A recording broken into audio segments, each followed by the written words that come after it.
जिस और जवानी चलती है उस और ज़माना चलता है। नमस्कार दोस्तों, आप लोगों ने ये लाइनें तो सुनी ही होगी।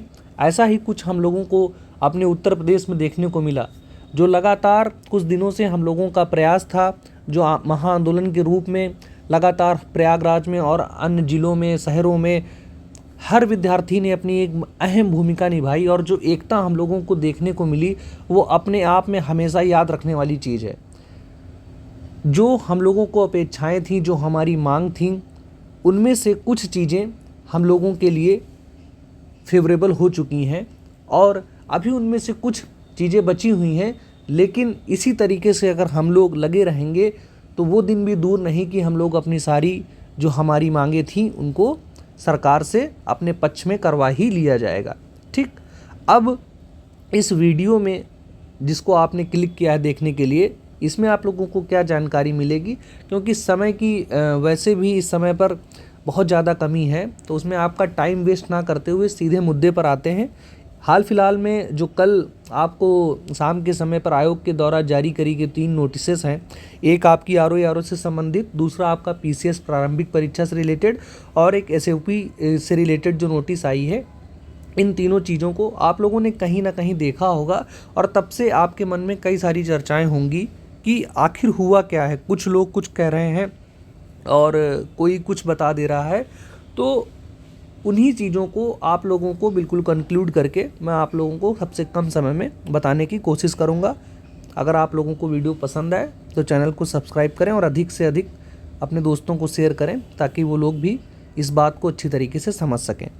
ठीक है, सबसे पहले बात करते हैं हम लोग जो हमारी मांग थी नॉर्मलाइजेशन के खिलाफ आयोग से, जिसमें हम लोगों का कहना था 1 डे 1 शिफ्ट हमारा इस पैटर्न पर जैसे हमारी पहले परीक्षा होती थी उसी तरीके से इस बार भी परीक्षा कराई जाए।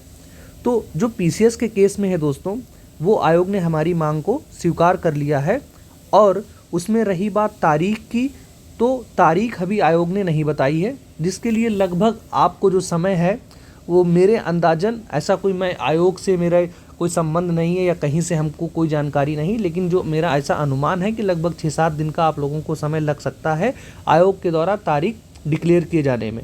लेकिन यहाँ से अगर आप लोग यह कंक्लूड कर रहे हैं कि अब सीधे आपका एग्ज़ाम आपको देखने को मिलेगा मार्च या अप्रैल में, तो अभी अगर आप लोग ऐसा करेंगे तो इससे आपका ही नुकसान होगा, क्योंकि जब हमारे सामने गोल होता है तो हमारे कार्य करने की जो इफ़िशियंसी होती है दोस्तों, बहुत ही ज़्यादा बढ़ जाती है। एट लास्ट हमको चाहिए क्या, अपना रिजल्ट, अपना लिस्ट में नाम चाहिए। तो उसके लिए अभी आप लोगों को कुछ तारीखें मैं बता रहा हूं जिसमें पीसीएस प्रारंभिक परीक्षा होने की चांसेस हैं, उनको अपना माइंड मेकअप करके, अपना शेड्यूल डिज़ाइन करके आप लोग अपनी पढ़ाई जारी रखें।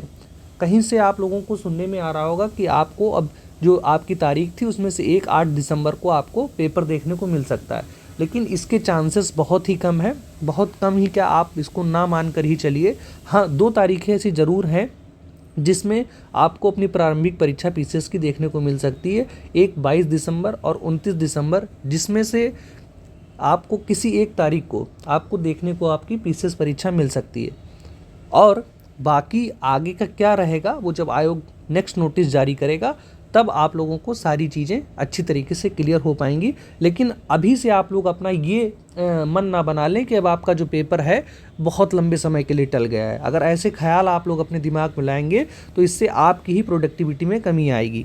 दूसरी बात है आरओ के लिए। आरओ में अभी ऐसी कुछ क्लियर बात नहीं कही गई है, बस इतना आयोग का कहना है, क्योंकि इसमें जो संख्या है लगभग 10,76,000, तो इतने विद्यार्थियों का एक साथ उनका कहना है कि वो पेपर नहीं करा पाएंगे, बल्कि ये अपने आप में बहुत ही मतलब सोचने वाली बात है कि इतने बड़े राज्य में इतने बच्चों का पेपर कैसे नहीं कराया जा सकता।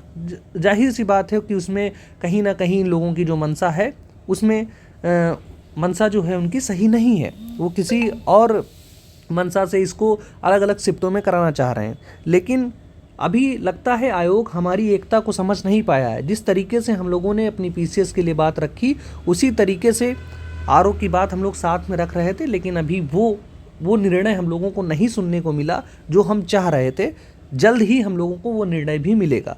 इस नोटिस में बस इतना कहा गया है कि अभी एक कमेटी बना दी जाएगी और वो जो कमेटी जैसा बताएगी उसके हिसाब से आप लोगों को आगे की चीज़ें अपडेट कर दी जाएंगी, ऐसा आरओ के बारे में कहना है। बाकी आरओ की परीक्षा से रिलेटेड कोई बिल्कुल सटीक बात अभी आयोग ने नहीं कही है कि उसमें नॉर्मलाइजेशन रहेगा कि नहीं रहेगा, वन शिफ्ट में एग्जाम होगा, क्या होगा, ये बातों का अभी कुछ क्लियर नहीं हो पाया है। तीसरी जो नोटिस है उसमें एसओपी से रिलेटेड, उसमें बस यही लिखा हुआ है कि पीसीएस की परीक्षा को एज ए एक्सेप्शन लिया गया है, तो इसमें थोड़ी ढिलाई बरती जा सकती है। जो सेंटर्स को निर्धारित करने के लिए नियम बनाए गए थे उनमें कुछ ढिलाई जो है, मतलब जो दूरी है उसको थोड़ा हम लोग बढ़ा करके भी अपने सेंटर आवंटित कर सकेंगे।